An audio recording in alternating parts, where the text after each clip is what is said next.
Bum-ba-da-dum! Howdy, welcome to BanjoBenClark.com. This is your home for learning how to play the guitar or the mandolin. Today, the banjo. We're going to do In the Sweet By and By on banjo. I like this one because it's in the key of C, and it's also a swingy type song. So even if you don't know this song, or maybe you're not interested in learning it, I encourage you to learn it anyway because it's got some really just great licks for learning how to play in the key of C in open G tuning. Okay, which is just a great skill to have. So the more you do that, the better you'll naturally get at it. If you're watching this on Facebook or on YouTube, here in a little while, I'll ask you to visit my website that I'm very proud of, BanjoBenClark.com, where thousands of you have. Thank you so much. You know, you can go over there and join as a free Gold Pick trial member for 3 days. And that gives you access to all of my videos. You can check it out. I do videos like this every week, close to 20, 30-minute video. I also have all the tabs over there. You can get all of those tabs as a Gold Pick member.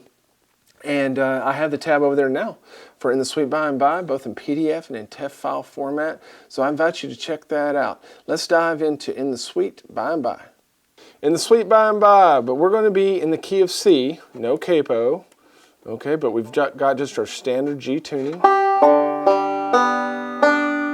That just means that we're going to play out of the C position. Okay, so based out of this basic C chord.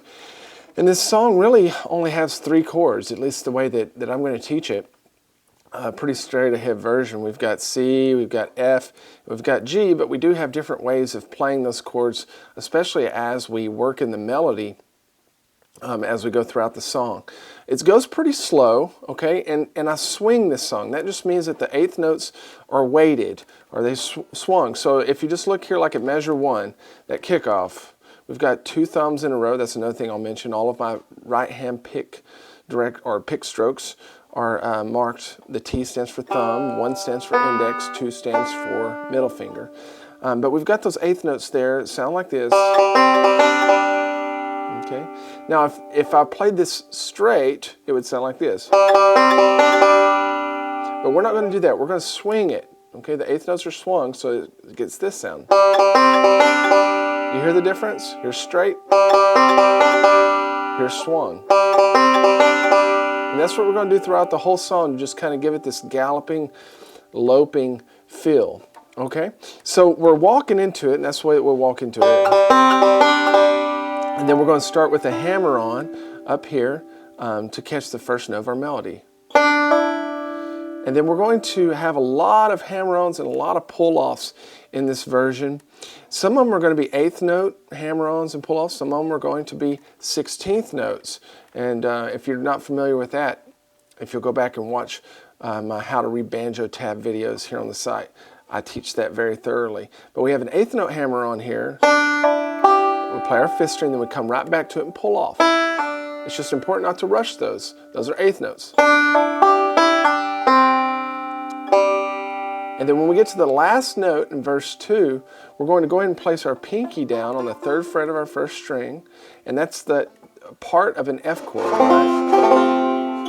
We're just going to place that down. We're going to pinch those 2 notes together, and then hammer on with our ring finger to the 3rd fret for the first beat of measure 3. Okay, so measures 1 through that sounds like this.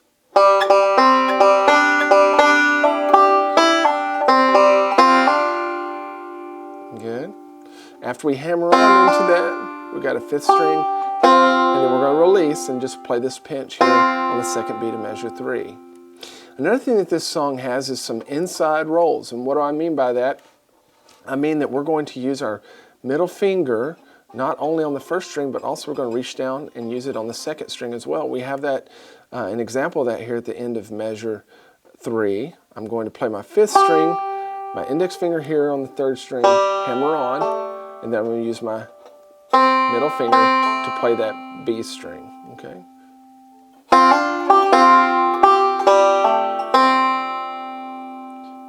And then measure 4, we're just wrapping up this little phrase. It starts out with 2 quarter notes. And then here we have a 16th note hammer on.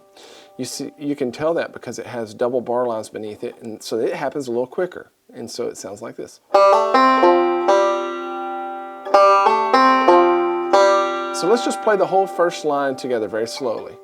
1, 2, 3, 4. 1, 2, 3, 4.